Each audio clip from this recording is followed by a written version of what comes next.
Parce que je venais d'être choqué parce parce qu'il était devenu. Non pas cette décomposition, mais cette métamorphose. J'ai voulu lui trouver une place chez moi. Et ce matin, j'ai tourné longtemps, jusqu'à ce que je lui fasse à lui aussi un petit cercueil avec une vitre devant, de manière à pouvoir, de temps en temps, venir le regarder. Dans la grange, où je suis revenu, j'ai, avec ma fourche, ramassé la forme, le paquet. Je l'ai sorti dehors, je schlinguais très fort, j'ai commencé à tourner autour, et puis je me suis rendu compte que je pouvais le déplier. C'est ce que j'ai fait. La main des hommes était passée par là. Je l'ai déplié, j'ai regardé tout autour, j'ai vu qu'elle avait été bouffée, elle aussi, par les vers. Et en me disant elle aussi, j'ai réalisé que c'était une peau de vache ou de veau, qui depuis des années était restée dans son coin. Il fallait peut-être faire vite, s'en débarrasser. Si un paysan descendait par là et voyait ce que j'avais sorti, il serait tout étonné, me regarder à tripoter un truc pareil. De Cécile aussi, je devais pas me méfier, mais me cacher. Moins surprise que le paysan aurait dû l'être si tout à coup elle surgissait de la grange et me voyait avec ce paquet, sorte de foie en caoutchouc. Elle aurait, une fois de plus, eu ce sourire qui parfois est moqueur quand elle me déniche quelque part à faire une certaine petite chose que jusqu'à présent elle ignorait, mais dont elle m'assure toujours qu'elle m'en savait tout à fait capable. D'où je devais faire vite, même si j'avais commencé ma matinée très lentement.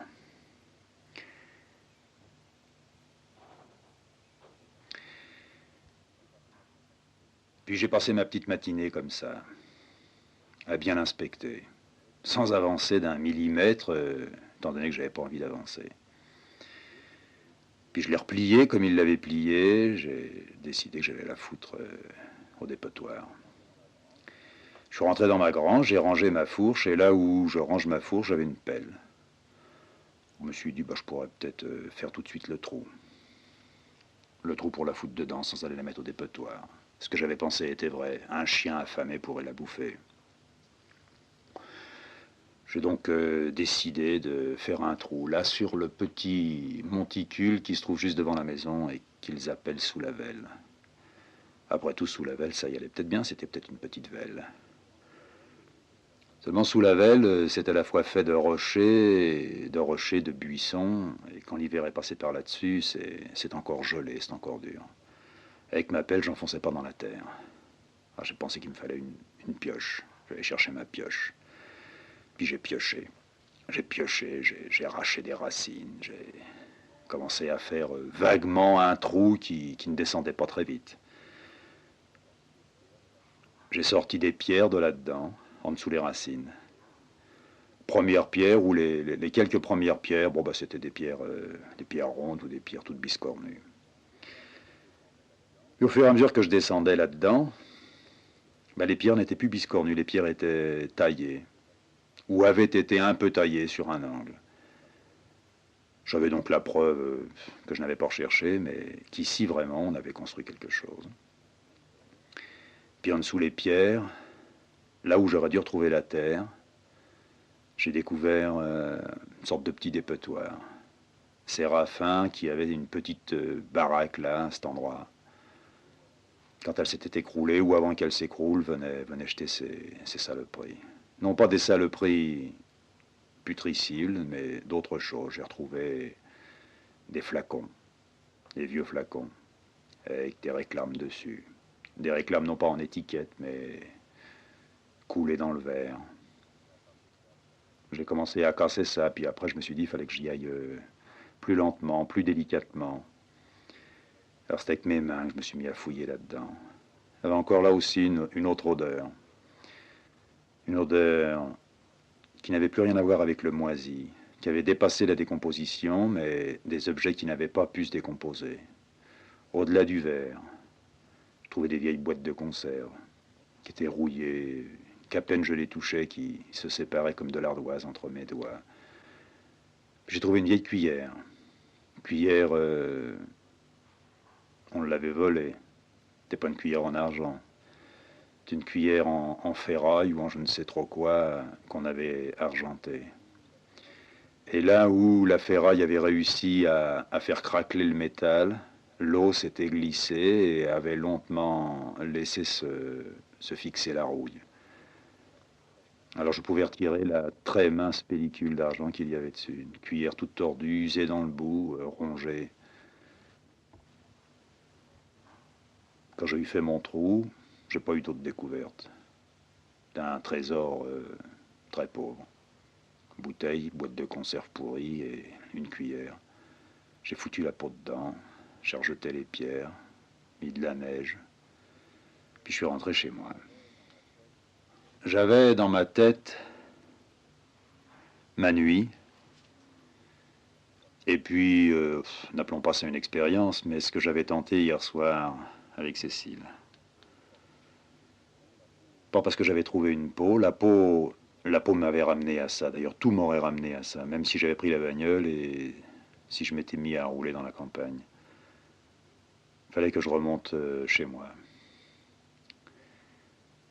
Je me disais, si je faisais les choses comme peut-être je devrais les faire, je prendrais le morceau de la bande où il y a Griot.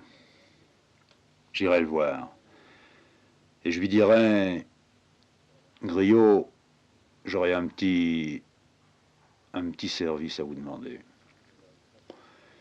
Considérez ça comme un travail. Je vous ramène à la maison si vous avez le temps maintenant, mais j'aimerais que vous ayez le temps.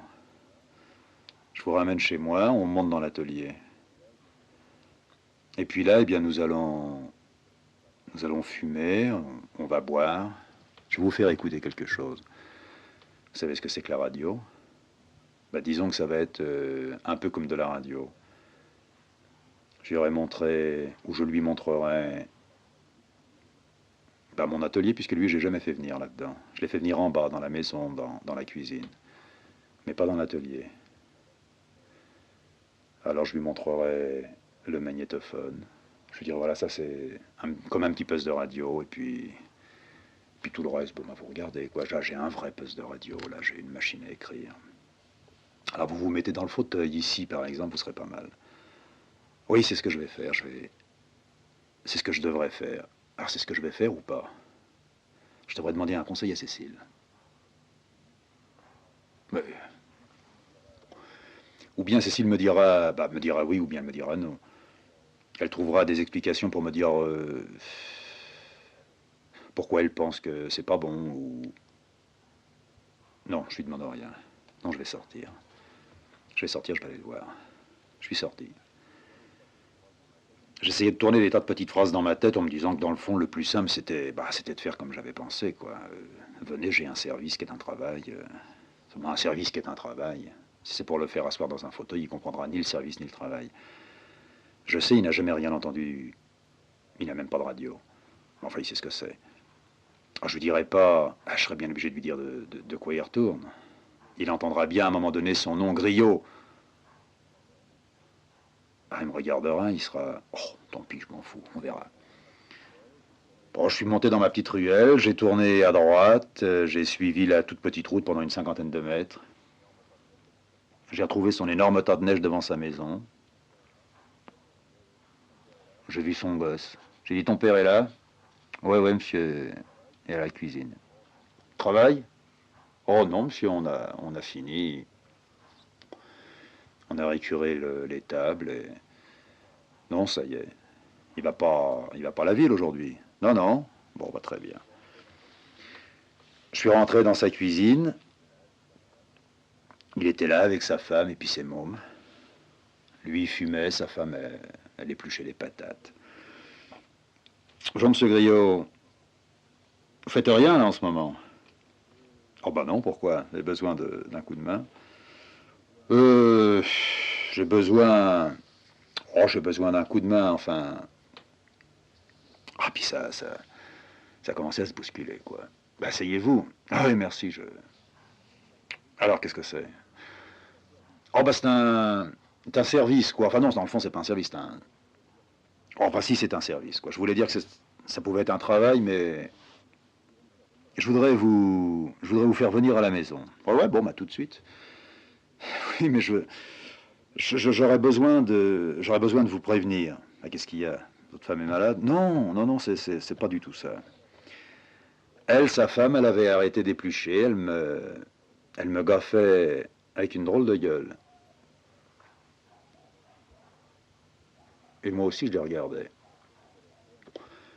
Est-ce que ce que j'allais faire, ou ne pas faire, ça valait le coup, ça tenait le choc? Au fond, j'attends rien de griot, quoi. Bon, je me jetais à l'eau. Bon, vous venez? Ouais, ouais, d'accord. Alors, il a ramassé son paquet de tabac, puis on a fait le chemin inverse. On est descendu dans la ruelle, puis on est arrivé dans la grange. Je lui ai dit, écoutez, on va passer par ici, on va laisser ma femme travailler. Là-haut, en dessous les toits, j'ai fait une grande pièce, allez voir.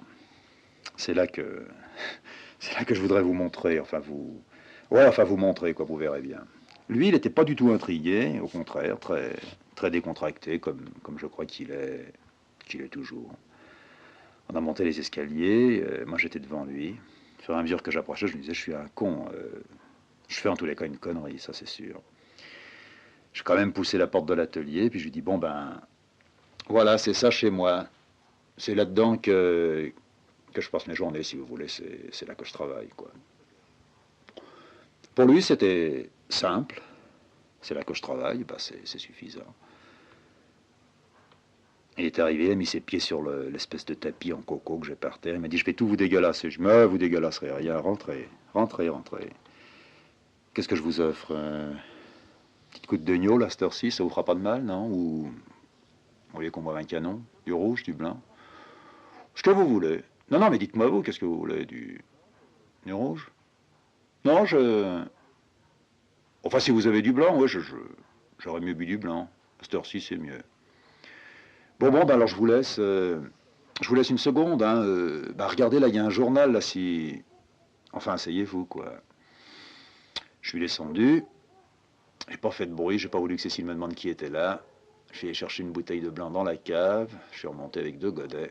Ah, je dis, vous avez pas regardé le journal? Non, non, non, non, moi je vous attends. Fallait pas vous déranger, moi j'ai dit du blanc, enfin...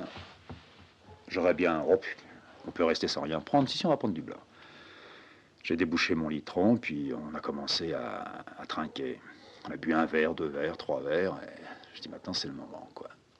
Écoutez, je vous appelle Griot, hein, monsieur Griot, hein? Griot, vous m'appelez bien d'eux, vous. Ouais.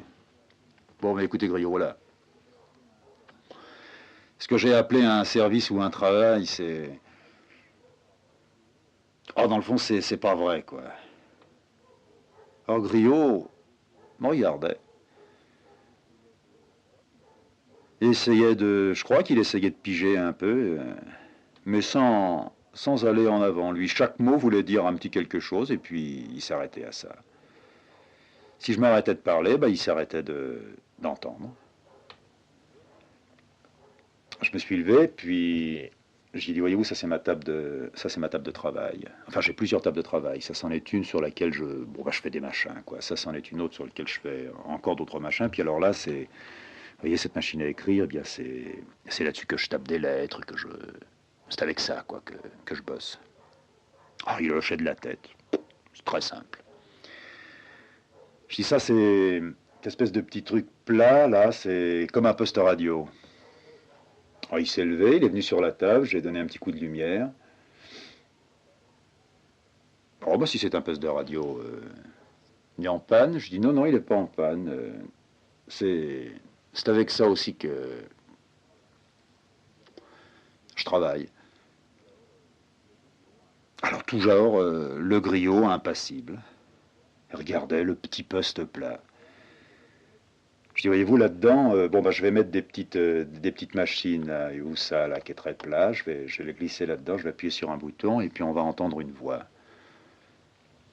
Alors, comme j'avais, non pas calculé mon coup, mais essayé de reprendre là où ça commençait avec lui, je dis, voilà, on commence. On m'a dit, oui, si, je sais pas, moi, si, qu'est-ce que c'est qu'on commence? Je vous avais tout simplement écouté. Allez, prenez encore un verre, prenez une cigarette, arrêtez de fumer votre bleu, là, prenez une cigarette comme les miennes, là, vous allez voir, c'est pas mal. Puis vous allez écouter, quoi, comme si c'était. Alors il me dit, bah alors je vais écouter, je vais écouter la radio. Vous êtes marrant, hein, monsieur. Enfin, vous êtes marrant de. Moi, je veux bien, mais enfin, c'est pas un travail. Non, mais allez-y, quoi. Moi, j'ai rien à faire. Alors, pourquoi vous m'avez fait venir? C'est pour écouter quoi? Ben, je dis, écoutez, voilà, c'est simple. Moi, j'appuie, clac, puis maintenant vous écoutez. Alors, je pense qu'il était à peu près 11 heures. C'est pour ça qu'il buvait du blanc. Je lui faisais signe qu'il pouvait continuer à se servir directement dans le litre. Je lui passais cigarette sur cigarette, les unes derrière les autres. Je biglais vers ses yeux. Je les détaillais, je n'entendais plus la voix du type qui dégoisait son paquet. C'était ses yeux qui retenaient toute mon attention. Si j'avais vraiment voulu faire les choses, non pas bien, mais en ordre, il aurait fallu que j'aie, non pas un appareil photo, mais une petite caméra. J'ai souvent pensé à en avoir une seulement. J'ai reculé, quoi. Mais c'est peut-être le seul moment où elle m'aurait été très utile. Lui, comme le coureur, j'aurais pu le filmer, me le passer ensuite au ralenti. Il y avait dans sa gueule absolument rien qui ne trahissait une émotion. Il ne fermait pas les yeux plus rapidement que d'habitude. C'était leur lent battement pour pouvoir écraser les larmes et les poussières et lui rendre la vue plus claire. Juste de l'autre côté, de chaque œil, ses tempes, avec les poils qui descendaient tout doucement du crâne le long des oreilles. Il se rasait, je crois, une fois tous les 15 jours, toutes les 3 semaines. Quand je le croisais, après qu'il se soit rasé, j'avais l'impression de rencontrer un griot tout neuf. Non pas tout jeune, mais tout neuf. Un autre griot. Je regrettais qu'il ne se rasât pas tous les matins comme moi. Là, c'était une barbe d'au moins une dizaine de jours. Alors il y avait les poils qui poussaient dans tous les sens. Et puis une petite moustache en dessous son nez. Une sorte de petit balai brosse qui loupe à chaque fois un côté qui est plus grand que l'autre.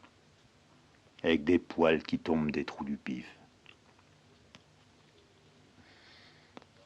Des rides qui sont pleines de crasse parce que je le soupçonne aussi ne se lavant que tous les 15 jours. Une bouche toute petite qui écoutait peut-être comme moi, c'est-à-dire qui n'écoutait que très peu ce que le poste radio était en train de déverser. Son cou, avec une chemise autour, elle aussi toute crado. Dont la pomme d'Adam, là, peut-être me donnait la température, une sorte de trahison de ce qu'il ressentait. Qui montait et qui descendait. Non pas de plus en plus vite, mais de manière très saccadée. Du gars qui a un abcès dans la gorge et qui, à chaque fois qu'il déglutine, n'arrive pas à lui faire passer la petite bosse. Quelque chose qui fait du mal et du bien. On en était à le poil, le club qui tombe dans le poil et un type qui fait demi-tour, qui note qu'il ne garde pas ses clopes, mais qui, passant à côté de la porte, voit une petite boîte à conserve avec des mégots dedans. On en était là très précisément. Là, parce que je venais d'entendre qu'on en était là. Quand je me suis aperçu que Griot, il avait fermé ses yeux. Je bougeais plus. Lui bougeait plus non plus. Dans quelques minutes, le tabac lui brûlerait un doigt, 2 doigts, son médium et son index.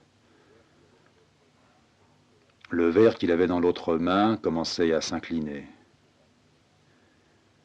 J'ai laissé passer du temps. J'essayais d'écouter où on en était. Bientôt, on arriverait à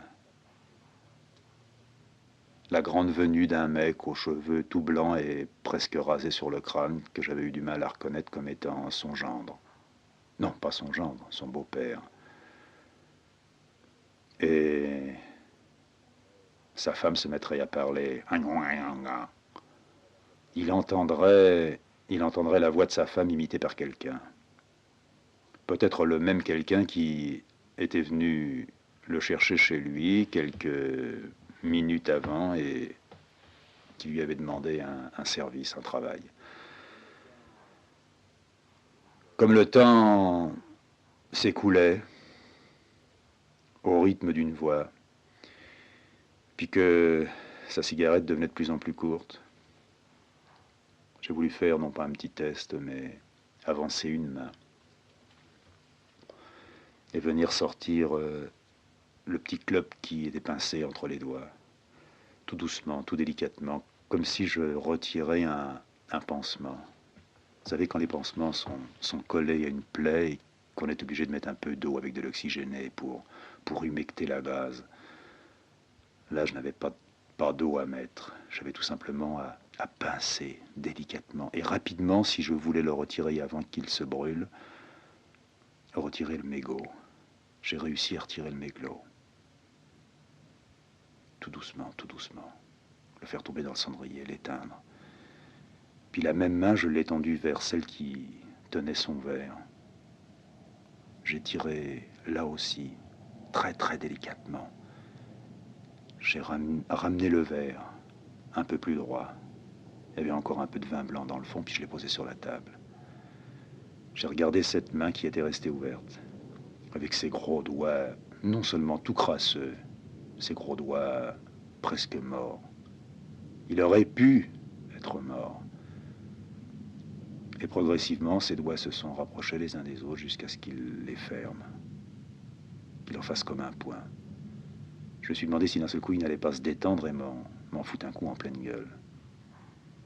On avait dépassé ce passage où sa femme essaye de se mettre dans la conversation. On en était aux gosses qui, tout autour de la table, ont la tête dans les coudes, qui vont bientôt aller se coucher, qui vont faire un peu de bruit au-dessus de nos têtes. Des quelques paroles que son beau-père allait se mettre à prononcer. Le jeu a découvert. Puis on est arrivé au bout de la bobine. On venait donc de passer ensemble à peu près une demi-heure. La bobine s'est arrêtée. La petite lampe, elle, brûlait encore dans son coin et auréolait légèrement la tête de Griot. Je me demandais quand est-ce qu'il allait bouger son dos, décroiser ses jambes et sortir une parole. Ça a été long à venir. Le temps encore d'une bande. Les yeux de Griot s'étaient fermés, j'avais pas vu. Il les a rouverts devant moi. Il m'a rien dit. Il s'est levé, est allé vers la porte et j'ai essayé de le précéder. J'aurais pas pu lui parler. Alors j'ai touché le bouton. Le contact froid m'a un tout petit peu secoué, comme s'il y avait eu là-dedans une très légère décharge électrique. Puis j'ai commencé à entrouvrir la porte. Et en la tirant, là aussi il me semblait que, comme pour le rat quand j'avais mis la planche dessus et qu'il me repassait toutes ces vibrations, Griot transmettait à la porte en bois ses propres vibrations. Il a commencé à descendre dans la grange. Je le suivais. Je le suivais et j'arrivais pas à lui poser une main sur l'épaule, à lui dire Griot. Et puis il est arrivé dehors. Là, il a regardé la neige, le tas de foin que j'allais brûler un peu plus tard. Il a cherché des points de repère, des accoudoirs à sa pensée. Puis il a remarqué de la neige mêlée à de la terre, un trou frais. Il s'est approché du trou, il a regardé dessus. Il m'a dit, vous avez un chat qui est mort? J'ai pas pu répondre. Il m'a dit, oui, il y a une maladie en ce moment dans le village. Vous l'avez enterré là? Je faisais des gestes. Je montrais de la main gauche le trou. Le trou qui maintenant faisait une bosse. Et puis on restait sans pouvoir aller plus loin. C'est lui qui à chaque fois sauvait un peu les meubles. Moi j'en ai perdu 3. Alors il m'a ramené sur une petite voie, je l'ai saisi. Je lui ai demandé trois chats. Oui, j'en ai encore un, c'est une chatte. Il faudrait que votre mâle y vienne, quoi, puis qu'il fasse quelque chose avec elle, parce que nous, on peut pas rester qu'avec un chat. Mais il est malade, lui? Je dis non, lui n'est pas malade.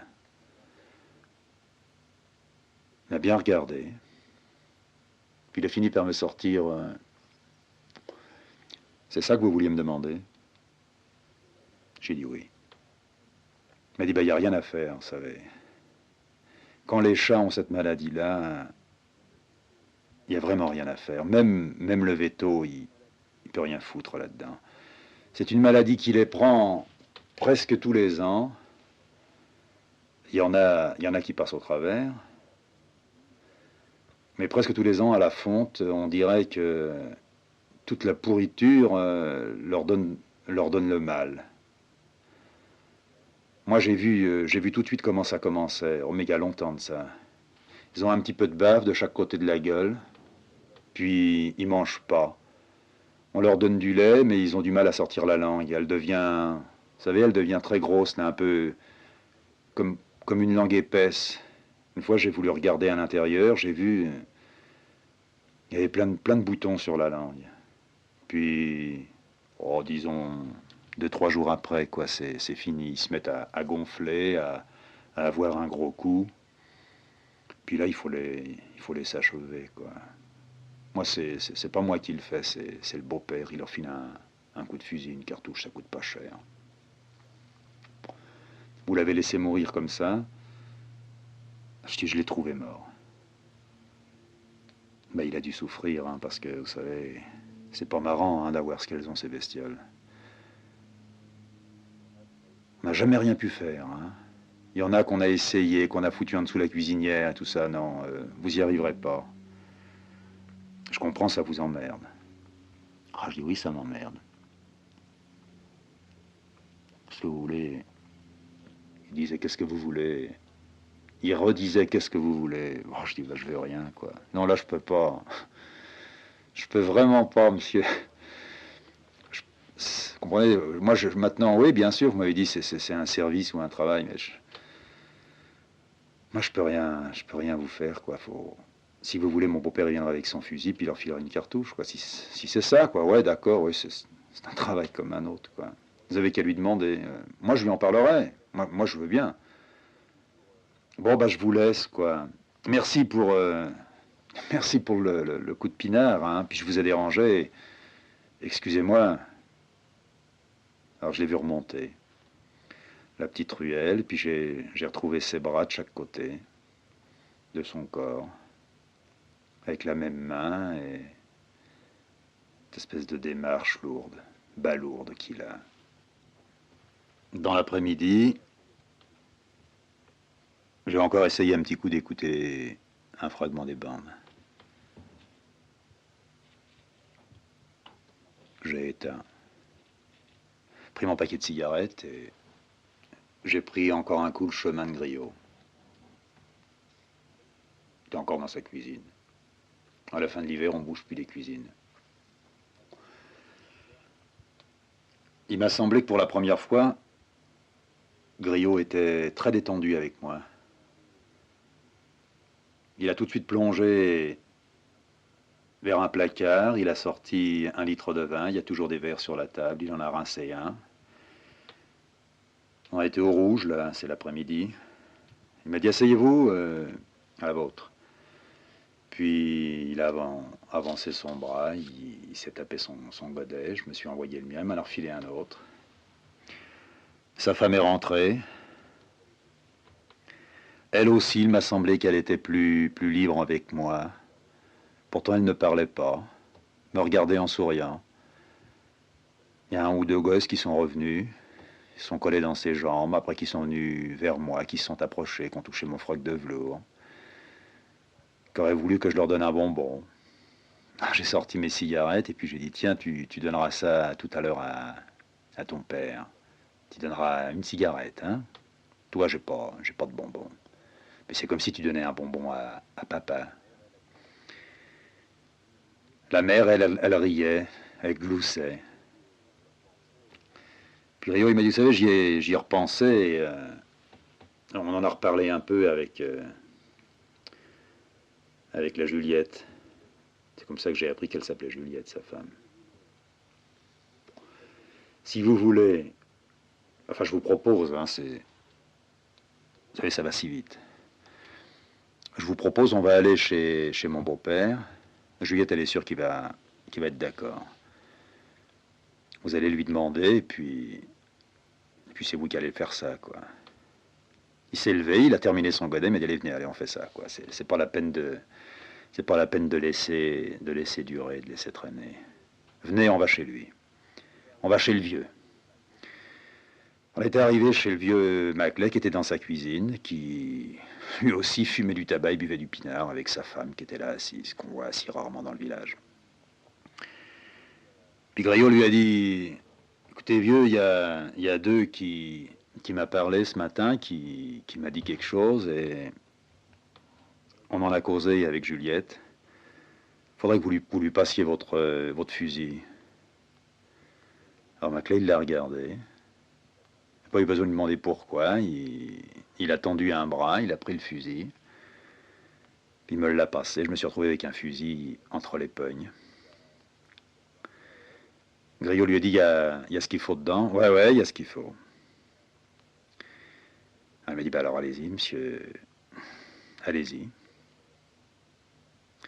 J'ai fait demi-tour, j'ai retraversé un petit bout du village avec le flingue dans la main, la courroie qui pendait. J'ai pris ma petite ruelle, j'ai poussé la porte de la grange. Je suis allé tout à fait dans le fond, là où il y avait la peau de la velle. Puis j'ai regardé le flingue. C'était la première fois que j'avais un fusil de chasse entre les mains. J'ai réussi à faire sauter le loquet et à remarquer qu'il y avait 2 cartouches dedans. J'ai refermé le fusil. Je me suis reculé un petit peu et à un moment je me suis dit je vais ramener un peu de foin. Oui, c'est ça, je vais ramener un peu de foin. J'ai reposé le flingue dans un coin, j'ai pris ma fourche, puis j'ai fait l'envers de ce que j'avais fait ce matin. J'ai ramené du foin.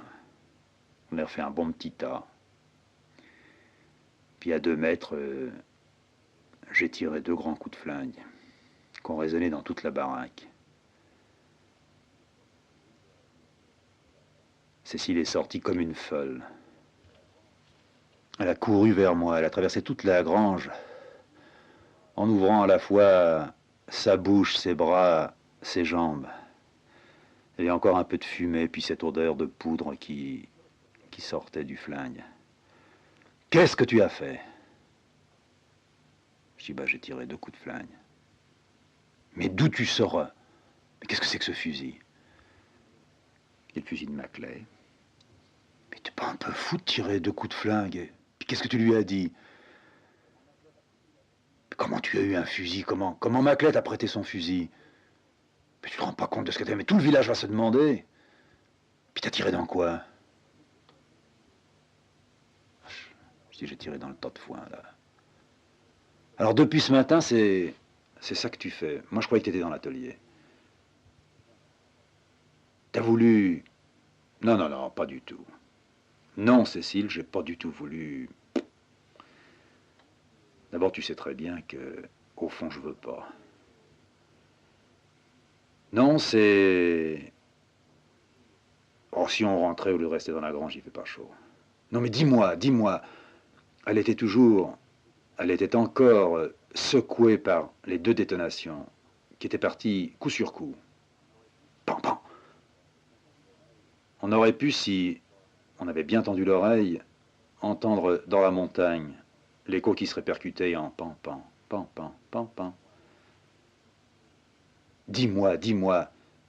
J'ai rien à te dire. J'ai emprunté le flingue de Maclay et puis j'ai donné 2 coups de fusil, quoi. C'est tout, c'est sans explication. Alors t'as passé ta matinée, ton après-midi, j'ai entendu que t'écoutais quelque chose là tout à l'heure. Oui, j'écoutais. Puis tu parlais. Oui, je parlais en même temps. Tu parlais avec qui? Non, je parlais tout seul. C'était un peu comme si je répondais à mes bandes. Oh, il y en a marre avec tes bandes. Oui, je crois qu'il y en a marre avec les bandes. Oui, t'as raison. Bon, c'est peut-être pour ça que j'ai donné 2 coups de flingue. Va reporter ce fusil chez Maclay. Je t'en prie, va reporter ce fusil chez Maclay. Alors je l'ai laissé. Je dis d'abord, j'ai pas d'autres cartouches avec moi. Mais t'en fais pas. Je lui rends son fusil et prépare-nous seulement un peu de thé. Quand je suis revenu chez Maclay, Griot était toujours là. C'est à lui que j'ai rendu le fusil. Il m'a regardé en prenant le fusil, il a haussé les épaules, et puis il m'a seulement dit « Ouais, je sais. Prenez un canon. » Je dis « Non, merci. » Merci, salut et merci. Il m'a encore dit « Je sais » quand j'ai fermé la porte. Je suis revenu chez moi, Cécile avait préparé une petite théière avec du thé dedans, à la russe. Elle a mis du sucre, j'ai entendu le morceau de sucre qui tombait dans la tasse, qui a un petit son cristallin. Elle avait mis dans une assiette 2, 3 petits beurres. C'est elle qui a remué mon thé avec le sucre dans le fond. Elle m'a seulement dit « Maintenant arrête. Arrête. » Je te l'ai pas dit souvent de fois, mais... Arrête.